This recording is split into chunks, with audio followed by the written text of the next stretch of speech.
Ayan, hello guys. Ba't ako naka-apron?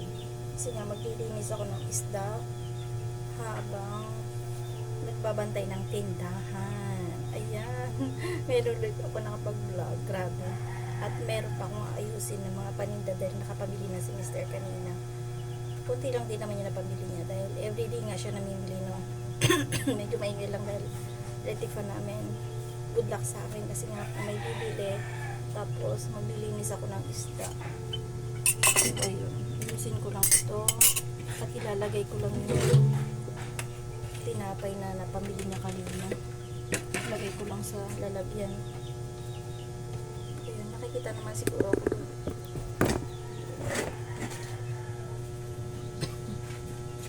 Ganyan lang. Ay nako, ayoko nang magkaroon ng sounds na ano. Wait lang.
Ano?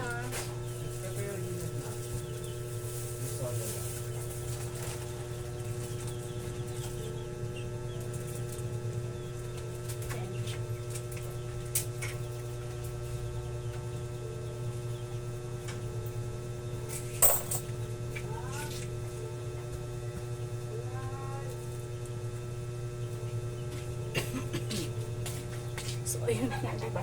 Naglagay lang ako ng ano doon sa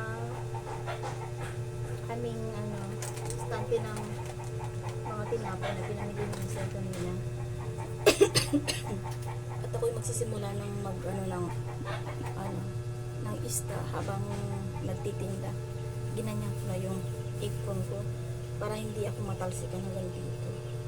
So, good luck sa akin. Nandito naman yung pamunas. Lagay ko dito. In case na kailangan ko magpunas na dyan lang.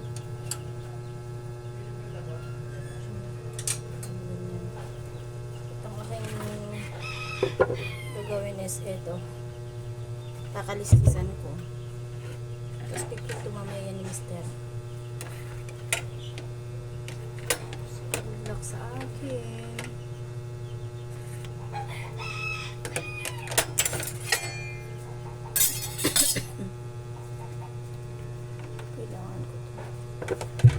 Ayan.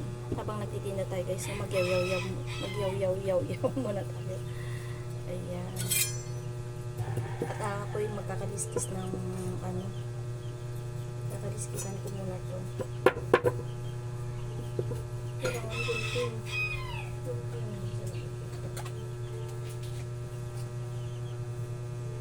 Kasi gusto ni Mr. malinis na malinis yung ano, ang kanyang isda. Kaya piprituhin ng ano, piprituhin niya kasi to binigay ng kapitbahay. Itong ano, galing asan ba yung Rizal yata yun, sabi niya. O galing Batangas yata ito. Punta sila ng Batangas. Namili ay ano, nanguha sila ng isda. Yun, binigay lang kanina pirasong tilapia malalaki. Hirap naman pala maglinis ng isda, no? Kaya pala pag ano, namimili si Mr. pinapalinis niya doon.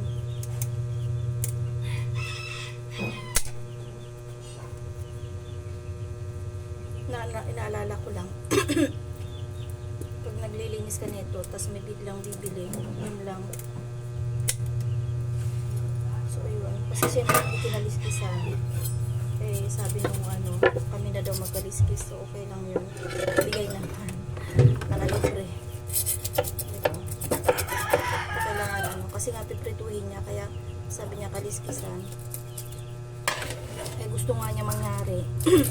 Ano sabi niya pagalis niya? Kasi naghatid pa siya. Hinatid niya yung anak kong panganay at papasok na sa trabaho. Maaga siya. So ayun, sabi niya, pagbalik na lang daw niya. Sabi ko, hindi. Parang ito yung pagkakaliskis kanya. Wait, tumatalsik yung kaliskis. Tinanggal ko yung palikpik niya kasi nga para iwas akong masugatan. So nga lang nagtitilam-tilamsik naman itong ano. Alam niyo guys, no, isang buwan na yata akong hindi nag-video ba yun? Kasi nga busy ako. Busy dahil nga inaano ko yung dami kong gawain na basta alam niyo naman yung mga tindera. Minsan inaantok, hindi naman mapigilan, minsan wala na. Hanggang sa nakikinig-kinig na lang ako sa ano. So yun, kaya hindi ako masyadong nakakapag-upload sa ano, hindi na ako nakakapag-upload. May mga i-upload pa nga ako nang nagpunta ako ng October sa Pangasinan, sa Baguio, wala pa, hindi pa ako halos nakapag-upload nun, kaya natambakan ako ng mga videos. Buti na lang at hindi ako pag may time ako mamaya siguro. Kaso ang dami pa rin nakatambak na gawain. Magpapalit pa rin ng linoleum dun sa taas. Nagbumili kami ng linoleum kahapon. Ayun, dun sa kwarto ng mga bata. Isa lang naman yun ng kwarto nilang anahin ko. Kasi yung dalawang kwarto doon, maayos pa naman yung linoleum nila. So maglalagay ako dito sa may kabila ng linoleum. Ayun, kaliskisan ko muna siya at mamaya na ako atanggal ng hasang.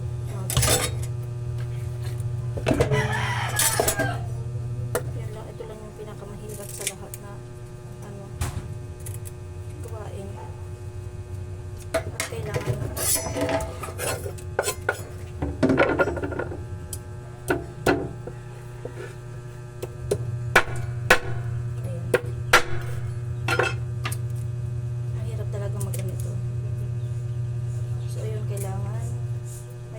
malinis.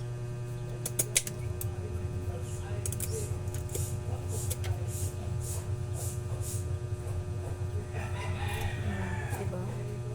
Ganyan ang buhay ng mga OFW. Kasi guys, dati akong OFW. Ngayon, tindera na ng bayan. Ganun. Tindera na ng bayan. Kaya, pero mas marami pa akong naalala ngayon. Siyempre, sa sari-sari store, ito lang yung source of income namin. Mayroon pa naman akong source of income, pero mas tinututukan ko to kasi yun naman is hindi naman kailangan everyday naman ang doon. Kumbaga, di ba? Tapos meron pa akong isang source of income, mga seasonal lang naman yun. Pag may may okasyon, ganun, holiday season, ganun. So gumagawa ako ng paper bag. Yun yung isa sa mga pinagkakitaan. Diba?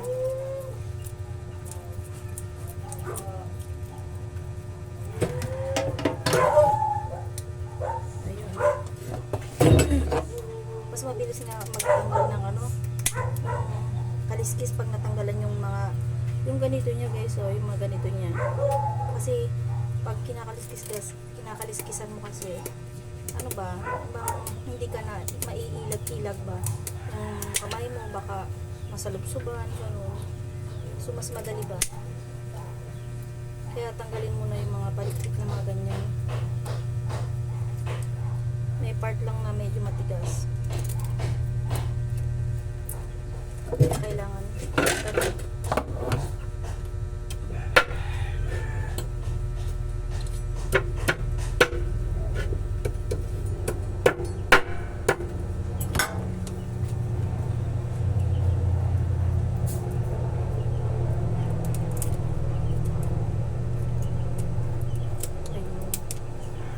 Hirap guys.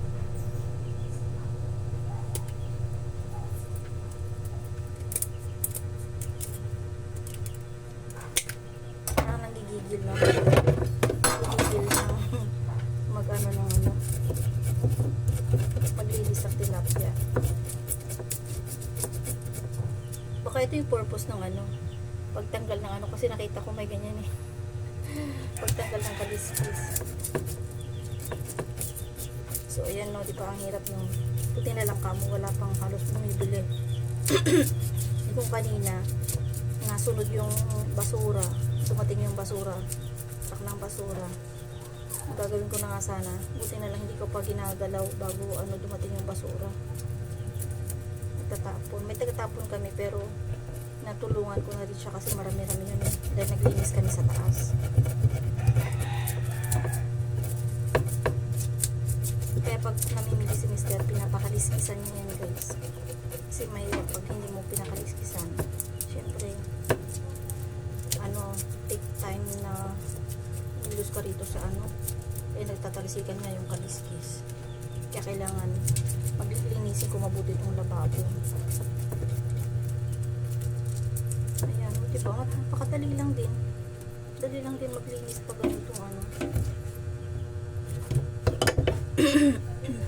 Ayun lang may bibili. Ano yung Downy nga.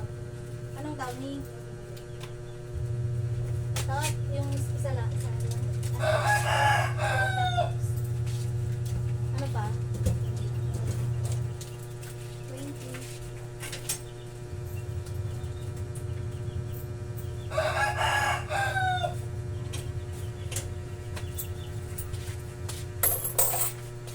Diba? May pumili ng downy tsaka ano, watatops. Medyo minamalat-malat ako ngayon. Puso na naman yata yung ano ng sipon. Kasi may sipon si Mr. ngayon. Kahapon nakakota rin naman ako kahit papano, sobra pa. Kaya thanks God. No, hindi kami pinababayaan sa tindahan. Kasi ito yung main source of income naming mag-asawa. Kasi wala na akong trabaho. May high side hustle naman si Mr. Siyempre, mahirap din yung ano. Diba? May nag-aaral pa. So, mga relate yung mga ano dyan, mga tindera ng bayan. Kaya kailangan, hindi lang sa tindahan tayo umaasa, no? Meron tayong ibang source of income.